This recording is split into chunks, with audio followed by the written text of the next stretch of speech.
Good morning, everyone. My name is Michael Naidrich, and I'm one of the founding partners here at Amerivet Securities.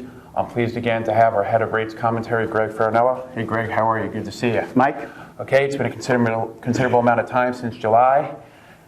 We got the meeting coming up today, and I guess decision day tomorrow. So why don't you walk me through some of the key events that have happened since July?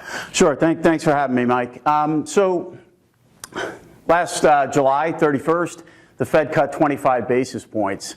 Immediately following that meeting, the president tweeted about more tariffs on China.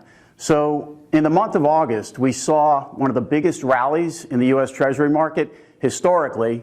In fact, U.S. long bonds reached all-time lows, trading inside of 2%, which is unprecedented. In conjunction with that, the negative pool of assets on a global basis reached close to $17 trillion, driving a lot of pension funds and insurance companies in the mix for liability hedging.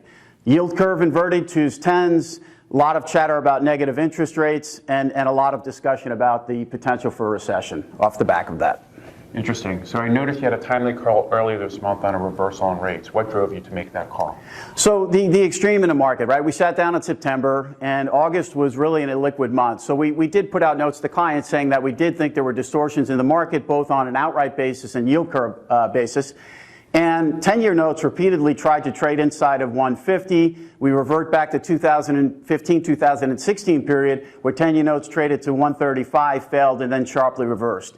So when we looked at rates, we looked at curve, we looked at sentiment, we looked at the negative yielding asset pool, and we looked at absolute rate levels and volatility. We thought the markets were ripe for a backup. Well, congratulations. We appreciate you having bold calls, and you know, sometimes we don't always get it right, but it's nice to get it right sometimes. It certainly is. All right. So how's the market price heading into tomorrow's meeting versus the Fed speak heading into the meeting? Sure. So we're largely priced for 25. I would say back in August, the debate was more 25 versus 50, and some of that was really off the back of the extreme sentiment that we were seeing in the rate move.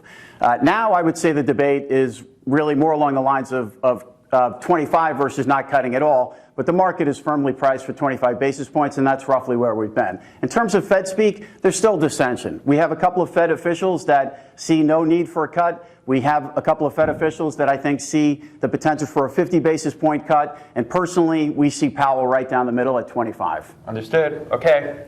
So here's how we do it at Amerivet. I got to put you on the spot. What's your final call for tomorrow? Not a problem. We've been advocating a 25 basis point cut for tomorrow. That's what we feel the Fed will deliver. We referenced 2 points in the course of the intermeeting period, right, with Chairman Powell. One was Jackson Hole. He categorized the events from the last meeting through Jackson Hole as eventful.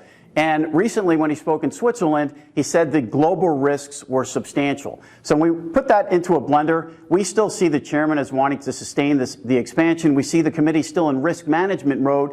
And, you know, risk management is risk management, right? So we don't feel there's a need for the Fed to stop right here. Having said that, we do think going forward a couple of things. The Fed will need to address some of the funding issues that have come up in the market over the last couple of days, which have been extreme and unexpected given the time of year, and they've referenced unconventional tools to do that, so we'll be on the lookout for that. And we do think the bar going forward, should the data in the U.S. hold up, the Fed delivers 25 tomorrow, we do think the bar going forward for future hikes will be higher. Okay, well, Greg, thank you very much. We always appreciate your expertise and your passion on this topic. Adding value to our client base is very important here at Amerivet. If anyone has any questions for Greg, please call your account representative. Also, Greg has a white paper out on rates that we're more than happy to share. Look forward to catching up tomorrow. Thanks, Mike. All right, have a good day.